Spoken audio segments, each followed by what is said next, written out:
让生命教育不再只是课本上的理论，宜兰县壮为联合国际实验教育机构 UEIS 的外籍老师，带领学生们一起制作鸟窝，让可爱的小鸟也能有个躲避天敌的家。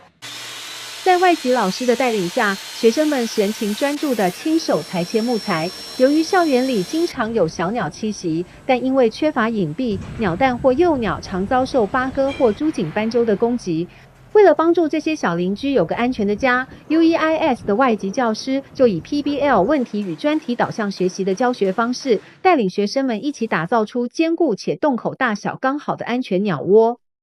特别设计一点，就是你可以看到这个洞比较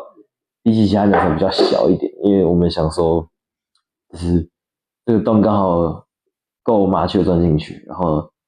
像比较大的那些鸟，像是八哥之类的，就不会轻易的攻击到它。用这个社团的这个时间，然后就去可能去买材料啊，